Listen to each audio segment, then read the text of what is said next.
श्री गुरुचरणारविन्दाभ्यां नमः। श्रीरामचन्द्रपरब्रह्मणे नमः। चूडामणिप्रविधो वलययुक्तवासुकिः भवो भवतु भव्याय लीलाताण्डवपण्डितः। कारिकावली वर्तते।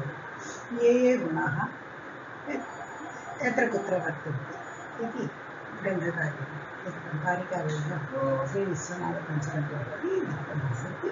इदानीं पश्यामः। स्पर्शादयोष्टौ एकाख्यः संस्कारो मृतो गुणाः स्पर्शाद्यष्टौ रूपवेदो द्रवत्वं तेजसो गुणाः। स्पर्शादि अष्ट वेगाख्यसंस्कारः मृतः गुणः नवगुणः। स्पर्शाद्यष्टौ रूपवेगौ द्रवत्वं तेजसो गुणाः अष्टौ द्वयौ अष्टौ नव दश एकादश गुणाः तेजसः गुणाः। स्पर्शादयोष्टौ वेगश्च गुरुत्वञ्च द्रवत्वकं रूपं रसस्तथा स्नेहः वारिण्येते चतुर्दश। स्पर्शादि अष्टकं वेगः गुरुत्वं द्रवत्वं रूपं रसः स्नेहः इति वारिणि चतुर्दश। वारिणि इत्युक्ते जले चतुर्दश गुणाः वर्तन्ते। स्नेहहीना गन्धयुताः क्षितावेशे चतुर्दश। वेदे एव चतुर्दश गुणाः क्षित्यामपि वर्तते, भूमौ पृथिव्यामपि वर्तते। किन्तु अत्र स्नेहः वर्तते खलु। स्नेहः पृथिव्यां नास्ति, स्नेहहीना भवति। स्नेहस्य स्थाने गन्धः पृथिव्यां भवति। तदा अन्यत् तु एवमेव। अतः चतुर्दश क्षित्यामपि इति क्षितावपि वक्तुं शक्यते। बुद्ध्याधिषट्कं संख्यादिपञ्चकं भावनातः धर्माधर्मो गुणा एते ह्यात्मनः चतुर्दश। आत्मः गुणाः एवं विधे चतुर्दश भवन्ति। बुद्ध्यादिषट्कं षड्गुणाः, संख्यादिपञ्चकम् एकादश गुणाः, तदा भावना द्वादश, धर्माधर्मो त्रयोदश, चतुर्दश गुणाः आत्मनि वर्तन्ते। संख्यादिपञ्चकं कालदिशोः शब्दश्च ते च खे।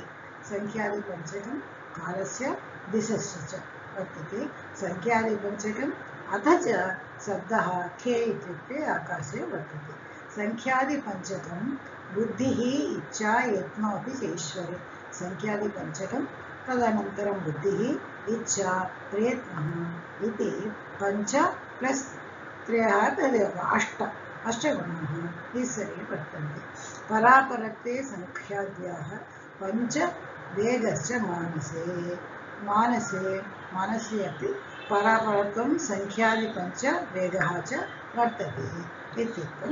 तद् एते गुणाः विवर अत्र के गुणाः कुत्र वर्तन्ते इति ग्रन्थकारेण तदेव एवं लिखितुं शक्यते। मर्तः गुणः स्पर्शः संख्या परिमाणं पृथक्त्वं संयोगः विभागः परत्वम् अपरत्वं वेगाख्यसंस्कारः इत्युक्ते एकमेव। संस्कारः वेगाख्यः इति नवगुणाः वर्तन्ते। तेजसः गुणाः स्पर्शः संख्या परिमाणं पृथक्त्वं संयोगः विभागः परत्वम् अपरत्वं रूपं द्रवत्वं वेगः इति एकादश गुणाः।